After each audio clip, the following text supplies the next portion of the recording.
¿por qué además de ir al psiquiatra debo ir a terapia psicológica? ¿Verdad? Porque muchas personas creen que precisamente es porque uno de mis casos ahí está Ana. Hello, buenas noches. Bueno, ahorita voy a dar entrada rápido al podcast, porque también se graba para podcast, se sube el próximo lunes. Entonces vamos aquí a silenciarlos y ahorita les explico por qué surge Andrés, está entrando alguien más. ¿Por qué surge este tema o cómo es que nace este tema, que es bastante interesante, ¿vale? Y bueno, vamos a silenciar y vamos a arrancar con este podcast. Modo avión, por favor. Sí, ya está en modo avión, Ana, mi súper apuntadora. Bueno, vamos a empezar. Hola, gente linda de Arbolvite. Estamos arrancando con nuestro episodio número 42 de podcast. Hello, ¿cómo están? Bien. Aquí estamos. Carla Gutiérrez, la coach Carla Gutiérrez. Y la psicóloga Ana Mesa. ¿Qué tal, gente bonita del podcast? Y gente bonita del Zoom. Los que nos están escuchando ahorita por Zoom, se pueden conectar por Zoom. Por podcast se pueden conectar por Zoom todos los miércoles, 8:40. Tenemos temas súper diferentes cada semana, ya saben. Que nuestro variado tema ya de número 42. Sí, y que de hecho, bueno, no ha sido igual en Zoom, no, y de hecho ningún tema ha sido igual, y todos salen de casos que se presentan aquí ya sea en consulta, que ustedes nos están diciendo, toca este tema, desarrolla este tema, ¿no? Entonces está bastante interesante, y este tema número 42, que es una pregunta que dice, ¿por qué además de ir al psiquiatra debo de ir a terapia psicológica? Buenísimo. Y fíjense que nace precisamente a raíz de que una chica empieza a venir a terapia y sus papis, en algún momento pues me dijeron, ¿sabes qué? Es que no la queremos llevar al psiquiatra. Y les dije, miren, sí está teniendo cuadros donde necesita ser evaluada por un psiquiatra, pero ustedes lo van a decidir, ¿no? Porque al final yo puedo hacer la recomendación, sin embargo, ellos son los que tienen que tomar riendas en el asunto. Ahora bien, ¿por qué es importante, Ana? Porque aparte, cuando los papás en algún momento deciden, sí, la vamos a llevar al psiquiatra, pero vamos a dejar de ir al psicólogo. Y dije, a ver, ¿cómo es esto? Ya no entendí, ¿no? Y yo. Y entonces yo le dije a la mamá, le dije, quiero que comprenda que los dos trabajos van de la mano. ¿Por qué van de la mano, Ana? Pues mira, fíjate que en la carrera hablábamos mucho de este tema porque todos los maestros, bueno, era raro la vez en la que todos los maestros dijeran lo mismo, porque todos como que tienen corrientes distintas, pero siempre nos recalcaron esa parte en la que si estaban presentando cuadros en los que podrían lastimarse o podrían lastimar a alguien más, era súper importante que tuvieran una evaluación psiquiátrica. Y lastimarse a ellos también me refiero a que no sean funcionales o a que tengan muchos problemas en el trabajo, en la escuela, con la familia, que algunos de sus círculos cercanos se vean afectados. Es necesario que tengan que ir con un psiquiatra. También hay veces en las que está bien interesante esta parte que dices, bueno, pues uno sí y el otro no.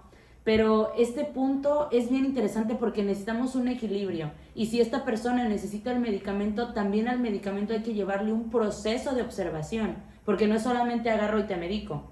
Que también los psicólogos también, le tenemos como mucho...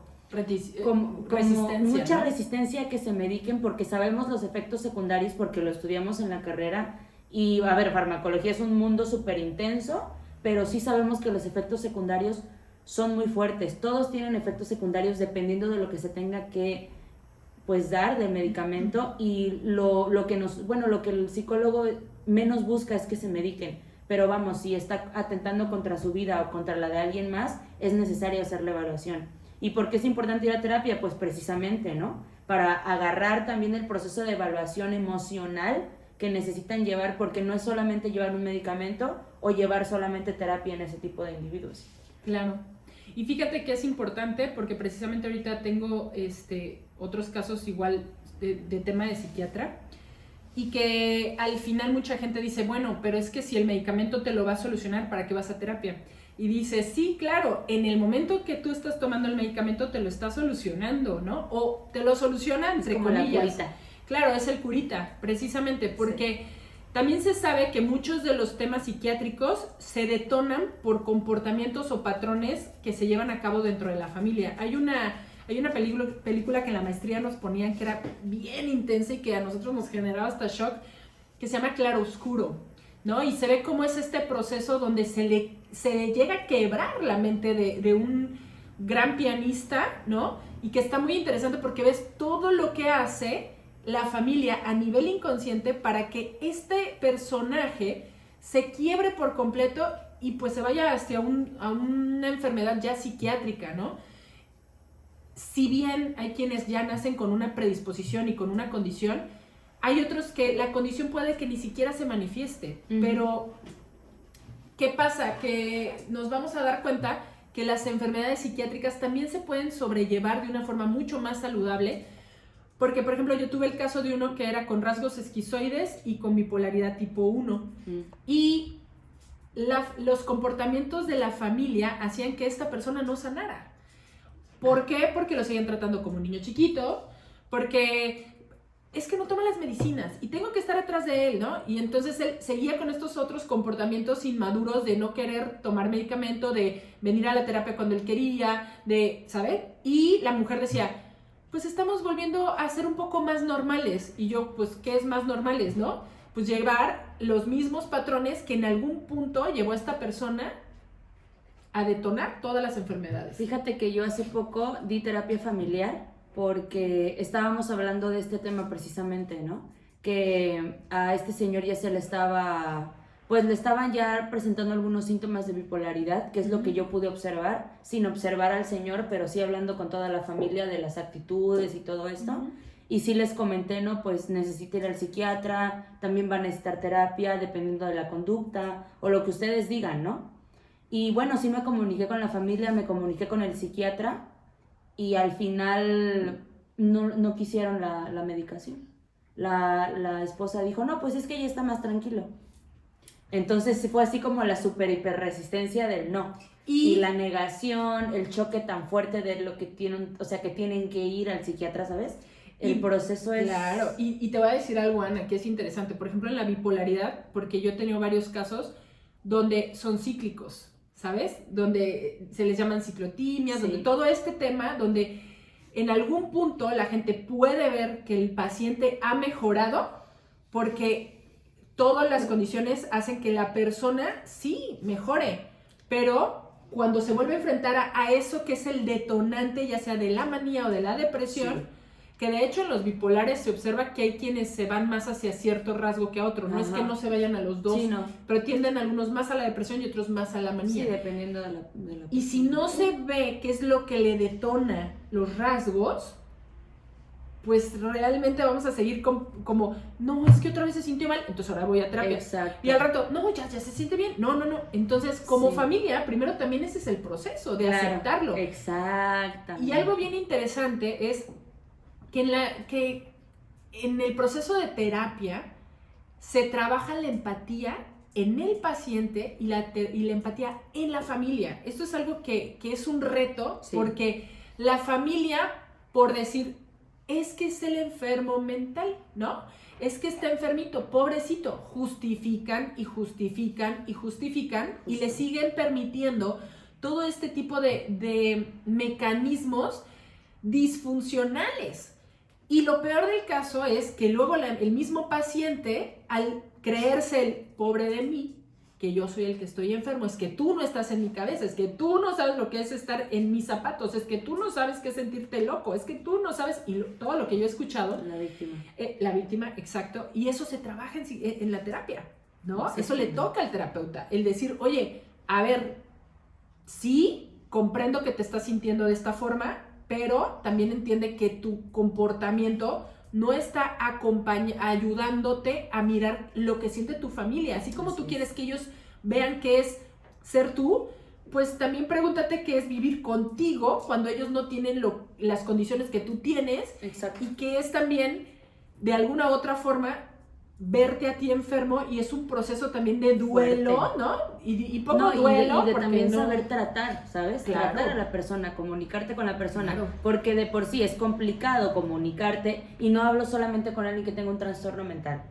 es complicado comunicarte con la persona que te encuentras afuera de la calle, con la persona a la que le vas a comprar algo, con la persona a la que le quieres vender algo, ¿sabes? O sea, de por sí hay estos temas de comunicación bien interesantes. Imagínate con un desequilibrio químico en el cerebro. Y te voy a contar algo desde mi experiencia personal. Mi papá tuvo un tumor en su cabeza, Ana, tú lo sabes. Entonces, él perdió muchísimas facultades mentales y pues yo me enfrento a un tema muy interesante cuando alguna vez se sale de la casa y se pierde, ¿no? Porque no habíamos captado el nivel después de esa cirugía donde retiran su tumor, qué tan mal había quedado su cerebro, que él agarró y se agarró por su casa, ¿no? Y en esa fiesta de 15 de septiembre todos estábamos, ay, sí, y Ray, ¿no? Y Macas, nos salimos corriendo todos los de la fiesta a buscar a mi papá. Y mi papá creía que estaba buscando, no, horrible. Y mi papá estaba buscando una camioneta, que porque la había mandado a arreglar, pero eran las 8 o 9 de la noche, ¿no? Y entonces sí fue un impacto muy grande porque yo puedo reconocer que el ver que mi papá empieza a tener ciertas discapacidades mentales, pues nosotros no habíamos aceptado esa discapacidad, claro. Ana. Sí, entonces yo ahora tengo que empezar a ver a mi papá de forma diferente. Así es. Mi mamá tiene que empezar a ver a mi papá de forma diferente. Porque todos, mi toda mamá, la familia, toda oye, la Ana, familia. a mi mamá le daba un tipo, no era como neurosis, pero sí era como, ay, Raimundo, ¿por qué no te fijas? Ay, Raimundo, ¿por qué no haces eso? O sea, le costó aceptar que mi papá ya no tenía la posibilidad de procesar la información como antes. Sí. Y le generaba ira, y que esto era a nivel inconsciente, y obviamente explotaba, ¿no? Sí. Y es normal también, vamos. A eso voy, proceso. claro. No, y espera, porque cómo se generó todo esto. Sí, claro. Que yo veía a mi mamá gritarle a mi papá, y yo veía a mi papá indefenso, y veía a mi mamá gritándole, y yo decía, ¿qué pasa aquí? ¿No? Y yo entonces me metía, y yo, a ver, cálmense, y no sé qué, ¿no? Y entonces mi hermana entraba, y a ver, cálmense. Y mi hermana igual, como psicóloga. Entonces, todo era todo un tema, ¿no? Porque ahí es donde nos enfrentamos a que toda la familia empieza un proceso de vida completamente diferente. Tienes que empezar a despedirte de un papá sano, tienes que empezar a despedirte de un papá con ciertas funciones mentales, ¿no? Y tienes que empezar a incorporar nuevas herramientas para poder manejar de forma diferente y más amorosa a esta persona que es diferente ahora por su situación de vida. Entonces, es interesante que toda la familia vaya a terapia, no solo el paciente. Definitivamente. Es súper importante que nos demos cuenta de qué tan grave puede llegar a ser esto de impacto en el sistema familiar. Sí, de hecho yo estaba con esta familia hace poco y me di cuenta que ellos no tenían ni siquiera la noción ni la aceptación de que ya había demencia senil. Claro. Entonces yo sí, no, pues es que esto se le llama demencia senil porque me están comentando estas conductas y la memoria y que no se quiere bañar y que no quiere comer y bueno, la memoria a largo plazo, digo a corto plazo, a largo plazo no, entonces como que sí empecé, pero sí empecé a notar la resistencia y dije, ok, pero ellos venían a buscar respuestas y a ver la realidad. Yo creo que también es bien importante también darle a la gente el proceso que ellos tienen, pero también y es no que sé cómo explicarlo, es que ¿sabes? Es un reto, Ana, porque cuando tú vas a terapia tienes que mirar qué cosas de ti y se necesita. Qué cosas de ti, y esto lo va a decir y alguien me puede colgar, qué cosas de ti inconscientemente también están provocando que la otra persona detone la enfermedad con pico, ¿sabes? O sea, estas ciclotimias empiezan a dar, porque a veces te empiezas a dar cuenta que tú eres el detonante de varias cosas. ¿Sí? No eres culpable, eres responsable. Y obviamente la parte responsable del otro que lo tendrá que trabajar, pero entonces es observarte, porque luego parece que nos enojamos con lo que está sucediendo y decimos no quiero ver en terapia. Y la terapia eso es lo que hace, a diferencia de un medicamento, el medicamento te lo tomas y lo que pase es tuyo. Pero cuando vas a terapia y te confrontas a ti mismo y dices, no quiero, esto no es cierto, no sé qué, entonces conlleva más compromiso y conlleva muchísimo más... ¿cómo se dirá? Como, es que no me quiero usar la palabra que es un poco grosera, ¿no? Pero se necesitan más para poder, ¿sabes? Como calzones, dijéramos aquí, como más fuerza para poder enfrentar ese tipo de cosas donde qué cosas de mis patrones como mamá o como hija o como esposa están generando que este proceso se vaya para abajo y realmente... Y alimente esta parte... Es correcto. De que no me hago responsable, que se sigue generando la misma situación una y otra vez. Y que el medicamento no lo va a resolver para siempre, porque el medicamento es mientras lo esté tomando, me siento bien, ¿no? Claro. Y que es muy bueno un medicamento en el punto donde cuando la persona no puede ver más allá de su momento de situación depresiva, por ejemplo, y no, todo es terrible, le das el medicamento, la persona puede generar químicamente neurotransmisores que apoyen a mirar mejor. Así es. ¿Vale? Algo y distinto. de esta forma yo ya puedo decir, sí se puede, ya siento algo diferente. Y entonces el terapeuta manda tareas que refuerzan en la producción de estos neurotransmisores, ¿no? Como por ejemplo ejercicio, meditación, etcétera, que son muchas herramientas. Sí, dependiendo. O tareas muy específicas, Ana, ¿no? Y estas tareas que sabes que a esta persona le van a apoyar, que empiece a producir todo lo que le hacía falta, y hay un momento donde el psiquiatra dice, bueno, voy a ir bajando la dosis porque tú ya estás produciendo te estás eso. haciendo cargo.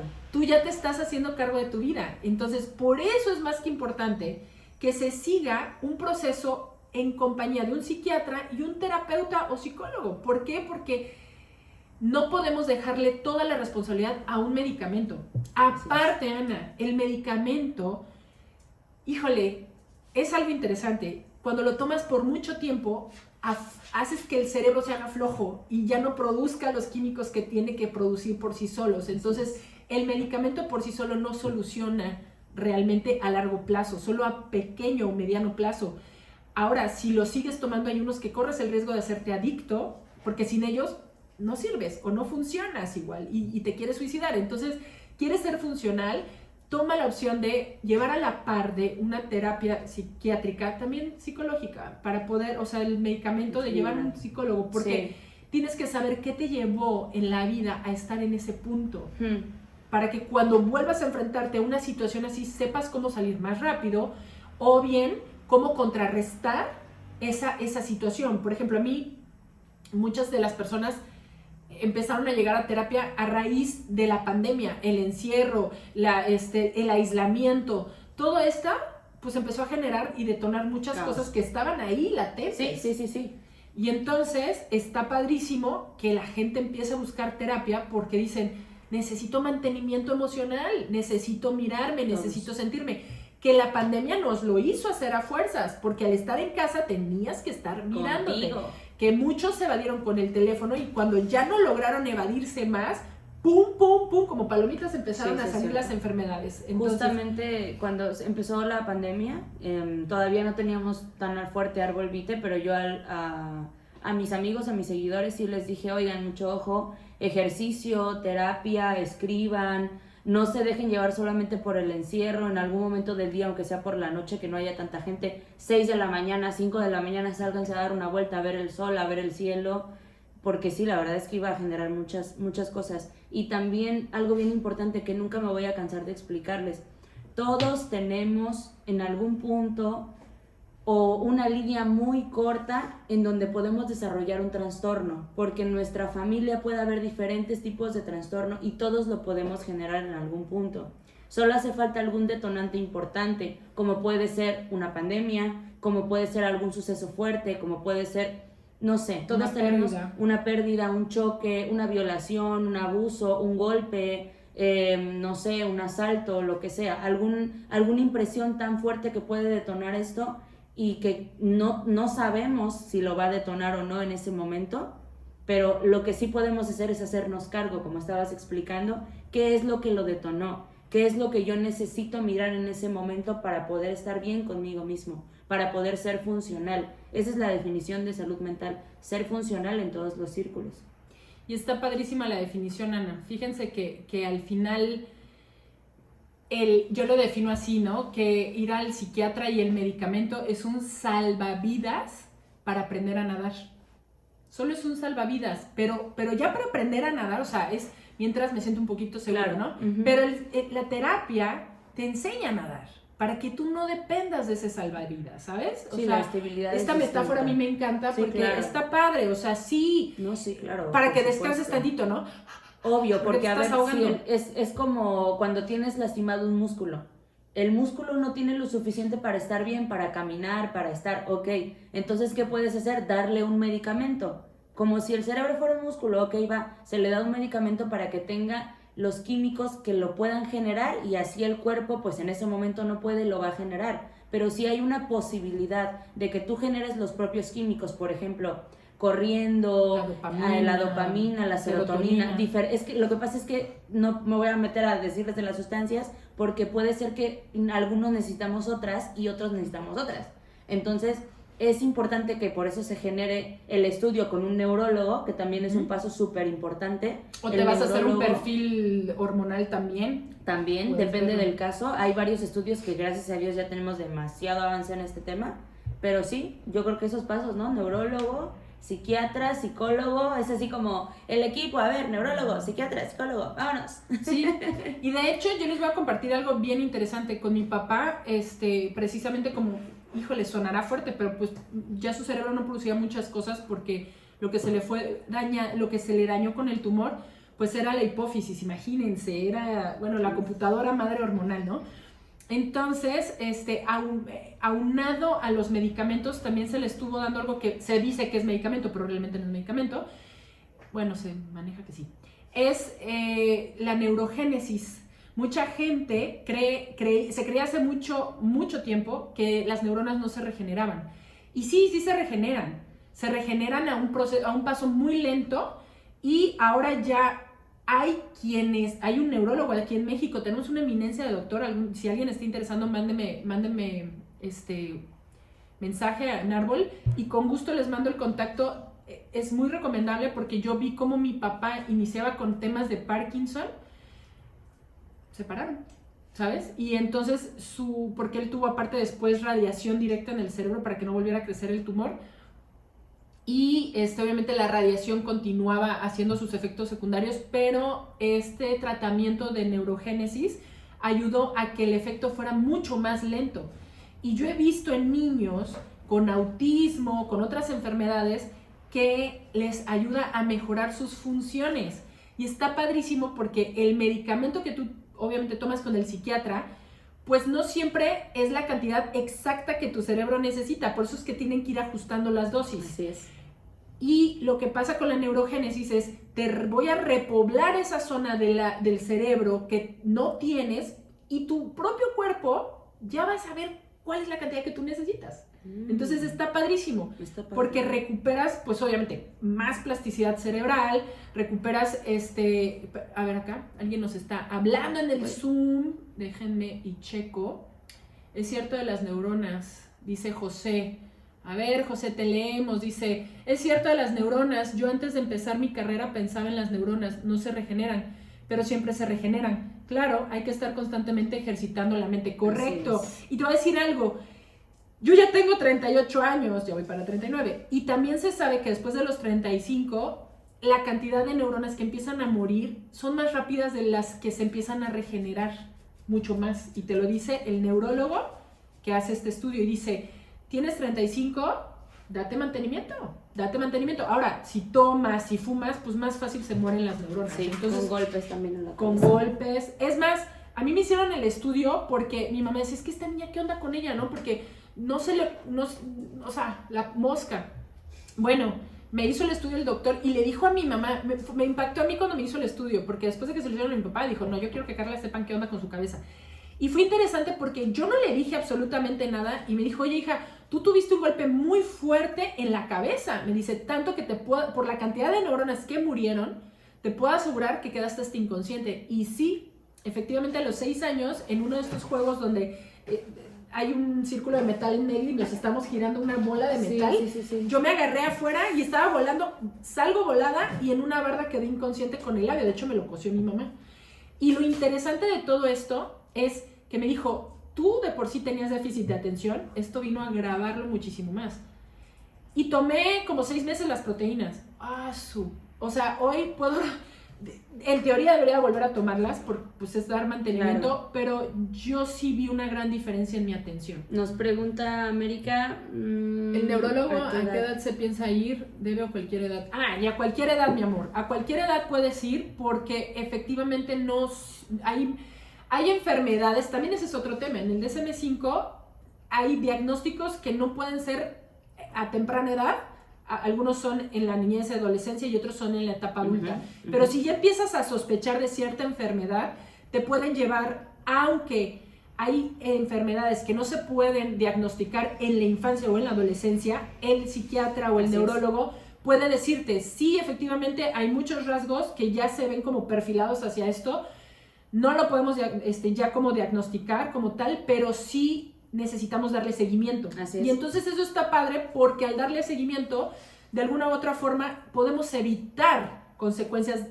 terribles, ¿no? Sí. Entonces, si ya hay cierto, pues como ciertos antecedentes, ¿no? antecedentes, sí, es mejor cierta sospecha. Exacto. Esa era la palabra. Mantenerte en observación, claro, en todo esto. Claro, y yo sí les regalaría, dejemos de estereotipar a una persona con enfermedad psiquiátrica, porque créanmelo que hay más de la que ustedes creen en este mundo y que son mucho más funcionales que a veces los que no lo tienen. Sí pasa. No, a mí la verdad es que me caen súper bien porque piensan tan diferente, tienen ideas tan distintas y piensan en un montón de cosas en las que uno dice, wow, yo creo que a mí no se me ocurriría. Y te voy a decir algo, Ana, son personas que a la vez, al saberse con cierta enfermedad psiquiátrica, tienen como cierto temor de no tener el control de su vida, que son a veces las más comprometidas con su terapia.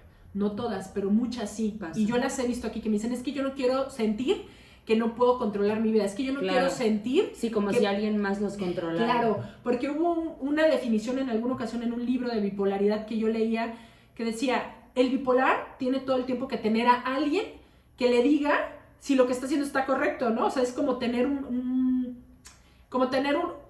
alguien en quien yo todo el tiempo tengo que depender para saber si mi comportamiento está dentro de los rangos. Normal. Claro, y entonces sí ha sido como un tema porque varios de mis consultantes me dicen, es que yo no quiero saber que yo no puedo valerme por mí mismo y que siempre tengo que... Preguntar, sí. Claro, entonces, ¿qué es lo padre que trabajo con ellos? Es como identificar en ellos cuando, claro, por ejemplo, tienen verborrea. A ver, ¿cómo te sientes? Sí, es que siento que estoy hablando demasiado. Entonces ya no necesitas de alguien realmente. Ya tú lo estás identificando. Entonces ahora hace ejercicios de respiración, maneja más lentamente tu tono, tu voz, modula, ¿sabes? Es hacer conciencia cuando ciertos rasgos empiezan a detonar. Cuando otros ya están detonando y yo no los puedo ver, pues ok, alguien me podrá acompañar. Claro. Pero lo más funcional posible que pueda hacer, eso está padrísimo, ¿vale? Perfecto. Entonces, pues bueno, me da muchísimo gusto. Vamos a despedirnos del podcast, chicos del Zoom, por si algo quieren opinar. Y bueno, nos despedimos de este hermoso podcast bastante interesante y muy enriquecedor. Les mandamos un beso, un abrazo. Estamos por, acuérdense, Anchor, Apple Music, Spotify, Google, a su máquina. Ya estamos hasta en TikTok y en todos lados. Les mandamos un beso y un abrazo. Nos vemos el próximo lunes con ustedes y el próximo miércoles con los de Zoom. Gracias, hasta la gente próxima. bonita del podcast. Adiós, abrazos, besos. Bye. Hasta luego. Muy bien, vamos a abrir micrófono, chicos, por si tienen alguna... ¿O alguien quiere comentar? Ajá, alguien que quiera... Alcen la manita, como en las clases. Solicitar, les pongo por si quieren hablar algo, si quieren... Y te ríes, América. Ok, ¿alguien quiere compartir algo? Cuéntenos. No, bueno. Yo solamente, la verdad es que siempre es muy enriquecedor este tipo de charlas, porque sin duda en el sector en el que yo también me encuentro, que es el educativo, sin duda es muy importante el poder brindar esta retroalimentación de la importancia del abordaje interdisciplinar, ¿no? A padres de familia, que a veces es muy complicado que ellos puedan aceptar el que sus chicos puedan estar medicados. Es correcto. Entonces, sin duda, por ejemplo, la metáfora que estaban planteando, sí puede hacer que podamos sensibilizar y visibilizar que es muy necesario e importante, ¿no? Entonces, la verdad es que muy, muy enriquecedora la intervención y pues yo siempre agradecido con ustedes. La verdad es que siempre muy padrísimo. Gracias, un abrazo grande, Abrazote. grande. Y pues bueno, cualquier cosa, el próximo miércoles también estamos por acá. Y si quieres volver a escuchar o recomendarle a alguien el podcast, bueno, el lunes va a estar arriba en nuestras redes de Árbol Vite en Spotify, ¿vale? Perfecto, muchas gracias. No, a ustedes. ¿Quién más? José, ya todo, América. Pues bueno, creo que no hay dudas, no hay comentarios. Les mandamos un fuerte abrazo. Gracias por estar aquí y bueno, pues ojalá cada vez seamos más y más y más. Acuérdense que si quieren recomendarles estos momentos, el siguiente episodio es cómo dejar de ser víctima de tu pareja. ¿Quién habla por acá? A ver. América, ¿qué nos quieres compartir, hermosa? Que ¿verdad que en YouTube todavía no está? ¿En dónde? ¿En YouTube? En YouTube. En YouTube tenemos un episodio arriba, porque estamos ahí con unas cositas de edición, pero ya casi vamos a subir todos los otros episodios que tenemos. ¿Vale? Ay, sí lo busqué, pero no me apareció. Bueno, yo te aviso, mi amor. Ahorita Sale. te mando el enlace, Carla. Pero todavía solo hay uno, ¿no? Uno. Bueno, pero para avisar cuando ya estén los En demás, yo te redes, aviso. avisamos en redes. ¿Sale? Nos vemos. Les mandamos Adiós. un beso y acuérdense, la siguiente semana es cómo dejar de ser víctima de tu pareja. Si saben de alguien que les puede funcionar. Muchísimas gracias. Los esperamos. Besos, Adiós. hasta la próxima. Bonita noche. Gracias, Adiós. gracias. Bye.